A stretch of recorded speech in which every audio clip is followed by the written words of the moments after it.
Good morning everyone, welcome back to our daily current affair series. चलिए शुरुआत करते हैं आज के हमारी इस लेक्चर की और सबसे पहले देखते हैं कि वो कौन से टॉपिक्स है जो आपकी सिविल सर्विस प्रिपरेशन के लिए इंपॉर्टेंट है। So this are the topics of the day जिसके ऊपर आज हमें करनी है कुछ बातें। The first topic that is about makhana, तो वहीं से करेंगे अपने शुरुआत। और क्या है अभी रिसेंट कंटेक्स्ट में मखाना के ऊपर।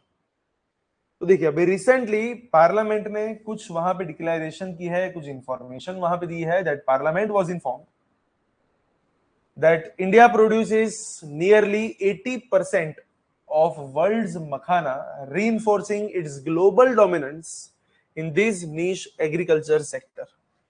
रिसेंटली वो डिक्लेरेशन वहां पे हुई है कि इंडिया जो है वो पूरे वर्ल्ड के मखाना के प्रोडक्शन का 80% जो है वो इंडिया यहाँ पे प्रोड्यूस कर रहा है, और जो दिखा रहा है कि पूरे वर्ल्ड के अंदर इस सेक्टर में हमारा थोड़ा सा वहां पे डोमिनेंस है। And that's why the government has also set up National Makhana Board और उसे सेंट्रल स्कीम के तौर पे 476.03 करोड़ रुपीस वहां पे अलॉट किए हैं ताकि उसके अंदर ऑल वैल्यू एडिशन हो सके, वहां पे एक्सपोर्ट्स वगैरह और बढ़ सके। तो मखाना जैसे कि बहुत ही हेल्दी वाली एक फूड की आइटम मानी जाती है, तो एग्जैक्टली जानते हैं कि ये मखाना होता क्या है। मखाना जिसे फॉक्स नट या फिर गॉर्जन नट भी जिसे बोला जाता है, एक एडिबल सीड है किसका? यूरियल फेरोक्स, एक एक्वेटिक प्लांट जो पॉन्ड्स और वेटलैंड्स के अंदर वहां पे ग्रो होता है। नाम क्या है उसका? यूरियल फेरोक्स। एंड बोल सकते हैं कि पूरी यूरियल स्पीसीज, यूरियल की जो पूरी जेनस है उसकी पूरी स्पीसीज का एक ओनली सर्वाइविंग स्पीसीज अभी बचा हुआ है which is known as makhana. And it is valued for both nutrition as well as livelihood potential. Nutrition के तौर पे भी वहां पे न्यूट्रिशंस बहुत ही बढ़िया से है, और अगर लाइवलीहुड मतलब इनकम के पर्सपेक्टिव से भी अगर हम बात करें तो इट इज वेरी इकोनॉमिकल। तो वहां से इनकम भी बहुत बढ़िया सी वहां पे जनरेट होती है। कहां पे इसको उगाए जाते हैं, इसके रीजन्स क्या है? That is India, China as well as Japan. और पूरे वर्ल्ड में अगर हम बात करें तो India being the world's largest producer, 80% of the world India में ग्रो होता है, और पूरे इंडिया का 85% बिहार के अंदर होता है। तो ध्यान रखना, मखाना के अंदर इंडिया पूरे वर्ल्ड में फर्स्ट नंबर पे है, और बिहार पूरे इंडिया में फर्स्ट नंबर पे है, जो पूरे इंडिया के प्रोडक्शन का लगभग 85% प्रोडक्शन में कंट्रीब्यूशन दे रहा है। और उसका एक मेजर रीजन जिसका नाम है दरभंगा, वहां पे बहुत ही बढ़िया तरीके से इसका एक हब बन चुका है मखाना के ऊपर। उसके अगर फीचर्स की अगर हम बात करें तो एक एक्वेटिक क्रॉप है, जैसे कि आगे भी बात हुई। पूरा लेबर इंटेंसिव ज्यादा रहता है वहां पे, मशीनरीज की जगह पे इंसान की ज्यादा वहां पे जरूरत रहती है। एक वर्सेटाइल फूड आइटम बोल सकते हैं। एंड उसे रोस्ट भी किया जा सकता है, उसे फ्राइड भी किया जा सकता है, स्नैक्स के तौर पे, ट्रेडिशनल डिशेस के अंदर, हर जगह पे वहां पे उसका यूज हो सकता है। सिग्निफिकेंस क्या है? तो इनकम बहुत बढ़िया सी वहां पे प्रोवाइड करता है to the small farmers as well as fisherman. Nutrition security वहां पे लोगों को प्रोवाइड करता है बिकॉज उसके अंदर protein, fibre as well as antioxidants बहुत ही बढ़िया से है। उसकी ग्लाइकेमिक इंडेक्स की वैल्यू जो है वो बहुत ही ज्यादा लो है। और लास्ट में बोल सकते हैं कि एक्सपोर्ट पोटेंशियल बहुत ही बढ़िया है, क्योंकि ग्लोबल डिमांड मखाना की बहुत अच्छी सी है। So that is all about makhana, that is all about the recent news. तो आप ध्यान में रखना, मखाना के अंदर इंडिया जो है वो पूरे वर्ल्ड के अंदर 80% प्रोडक्शन का वहां पे पोर्शन जो है वो इंडिया की ओर से जाता है। And that's why we are number 1 in the total world of production of makhana. Next topic, उसके ऊपर जाने से पहले मैं आपको एक चीज बता दूं, PD Gurukul that is the best institute in Gujarat for civil service preparation की तीनों ब्रांच, अहमदाबाद, बड़ौदा एंड गांधीनगर, तीनों ब्रांचेस के ऊपर नई बैचेस होने वाली है शुरुआत from the next month, that is from the new year. और अभी तक अगर आपने इन बैचेस को वहां पे ज्वाइन नहीं किया है तो आज ही वहां पे ज्वाइन करें। You just have to fill up the form which is given in the description box, or else you can also contact on this number to get the further information regarding all these batches. एक चीज वहां पे ध्यान रहे कि ये जो batches है वो स्पेसिफिकली कौन सी एग्जामिनेशंस के ऊपर फोकस करती है। तो we only focus on UPSC as well as GPSC class 1-2 exams which are higher official exams. No doubt वो बात अलग है कि जब आप यूपीएससी लेवल पे प्रिपरेशन करते हैं तो बहुत ही जितनी भी छोटी छोटी एग्जाम्स है वो सब के दरवाजे आपके लिए ओपन हो जाता है, लेकिन we are focusing on higher official exams, that is UPSC as well as GPSC class 1-2। And तीनों मीडियम के अंदर बैचेस वहां पे है, that is English medium, Gujarati medium as well as Hindi medium. और वही चीज जो है वो पीडी गुरुकुल को एकमात्र ऐसी संस्था बनाती है पूरे गुजरात के अंदर जो यूपीएससी लेवल पे प्रिपरेशन करवाती है, और वो भी इतनी बढ़िया तरीके से अलग अलग मीडियम्स के अंदर। तो अभी तक अगर आपने एनरोलमेंट नहीं किया है तो एज ऑफ नाउ वहां पे एनरोलमेंट करवाइए, और अभी आपको मिलेंगे 3 free demo sessions as well as up to 50% scholarship on the admission. So at least वहां पे एक बार डेमो के लिए रजिस्ट्रेशन करवाइए, डेमो को अटेंड कीजिए एंड यू कैन सी कि कौन से लेवल की प्रिपरेशन यहाँ पे होती है। 1-to-1 मेंटरशिप का पूरा प्रोग्राम जो है वो आपके कोर्स के अंदर इंक्लूड किया गया है। तो वो प्रोग्राम क्या है, किस तरीके से डायरेक्शन दी जाती है। वैसे देखा जाए तो मार्केट के अंदर या फिर गूगल पे अगर आप सर्च करोगे तो आपको मटेरियल्स वगैरह तो मिल जाएंगे कि कहाँ से पढ़ना है, लेकिन कैसे पढ़ना है, कितना डेप्थ में जाके पढ़ना है, उसका पूरा शेड्यूल क्या होना चाहिए, that is the main direction that we are in need. So basically उसी के लिए पीडी गुरुकुल जो है वो आपको ये सारी चीजें प्रोवाइड करती है। तो आज ही वहां पे एक बार कांटेक्ट करें और आज ही पूरी बैच की पूरी इंफॉर्मेशन आपके पास वहां पे ले, and then after register for the demos. First demos को वहां पे अटेंड करो and then after you can make your decision, right. चलिए नेक्स्ट टॉपिक के ऊपर आगे बढ़ते हैं, that is all about AFMS, that is armed forces medical services. उन्होंने इंडिया का सबसे पहला artificial intelligence driven community screening program वहां पे किया है लॉन्च। इसके लिए फॉर डायबिटिक रेटिनोपैथी।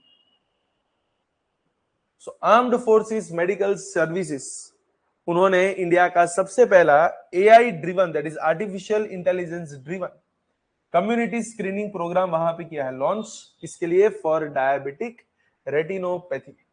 इस इनिशिएटिव के अंदर वो लोग मधु नेत्र AI, जो कि एक आर्टिफिशियल इंटेलिजेंस का प्लेटफॉर्म है, उसे यूज करने वाले हैं। किसके लिए? To enable early detection and referral of diabetic eye disease at the community level. Community के अंदर डायबिटिक आई डिसीज को पहले से डिटेक्ट करने के लिए इस प्लेटफॉर्म का यूज करेगा कौन? तो बोले हमारा ये वाला program which is known as AFMS, और उसका एक program artificial intelligence driven community screening programme.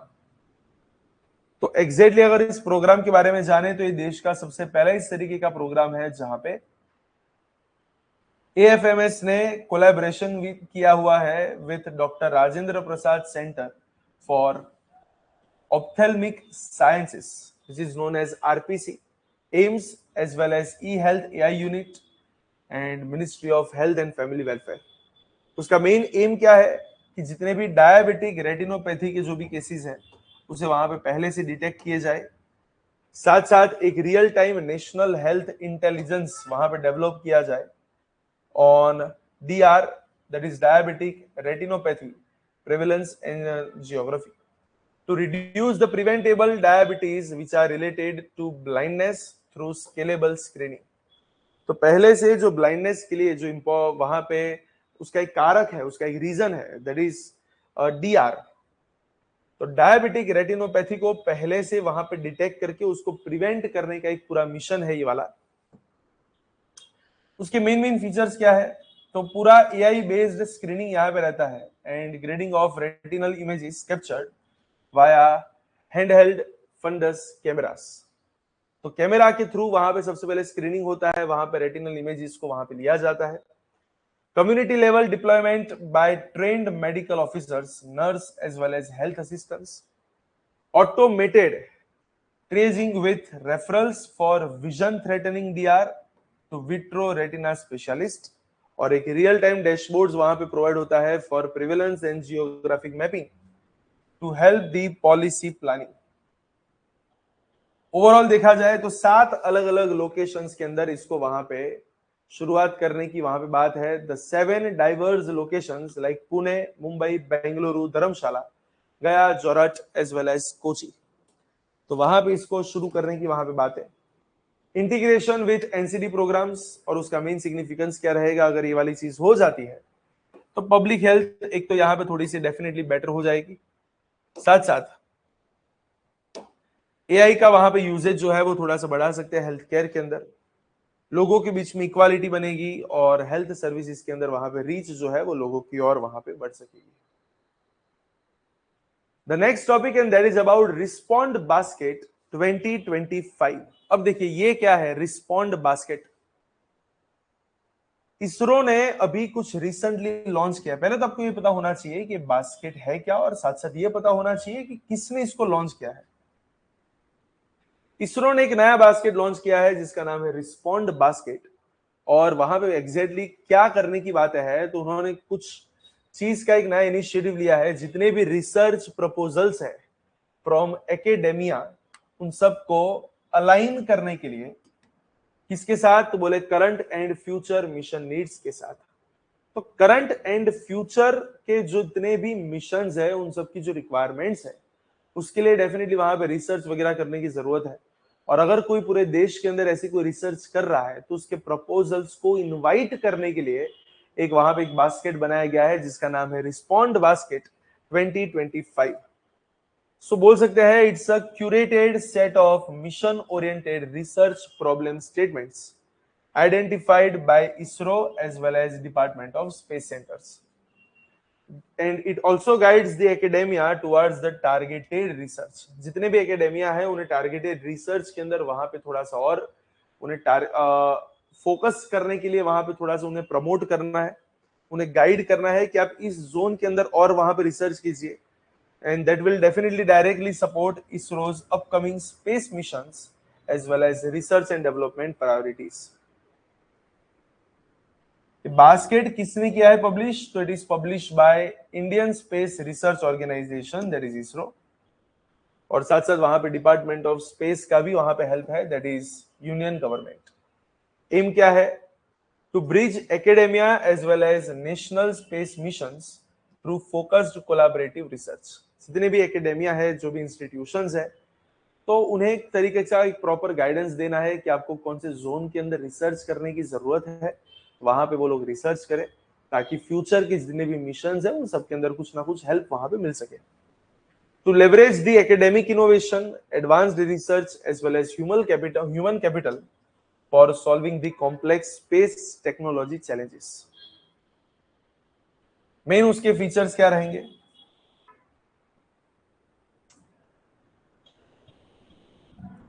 सबसे पहले इसरो के जितने भी अभी रिसेंटली जो भी मिशन चलते आ रहे हैं या फिर जो फ्यूचर के मिशन हैं उनके बेसिस पे मिशन अलाइंड प्रॉब्लम स्टेटमेंट्स वहां पे जनरेट किए जाएंगे।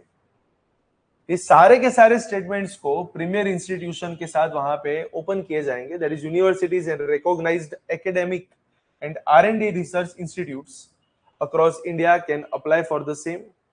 एक टेक्निकल ओरिएंटेशन वहां पे चलेगा बाय इसरो साइंटिस्ट, और लास्ट में वहां पे डिजिटल सबमिशन होगा of the proposals. So proposals to be submitted through the iGRESP portal of ISRO. इस पोर्टल के थ्रू वहां पे सारे के सारे प्रपोजल्स को सबमिट किए जाएंगे, और उसके बाद इसरो के साइंटिस्ट और रिसर्चर्स दोनों के बीच में interaction. So that is all about this mission and what is the significance. तो इसरो और एकेडेमिया की पार्टनरशिप को और बेटर तरीके से करेंगे, और साथ साथ जितने भी थियोरेटिकल और मिशनरी डिप्लॉयमेंट के बीच में जो भी गैप्स हैं उन सबको वहां पे रिड्यूस किए जाएंगे। एक फ्यूचर रेडी टैलेंट पाइपलाइन वहां पे क्रिएट हो सकती है जिससे हमारा स्पेस प्रोग्राम और बेटर और एनहांस तरीके से एक्सपांड हो सकता है। So that is all about this news. The next topic that is about Paramvir Chakra. Context में क्या है, ऑन दिस विजय दिवस 2025 हमारे प्रेसिडेंट द्रौपदी मुर्मू ने एक नई चीज को किया इनॉग्रेट, परमवीर दीर्घ।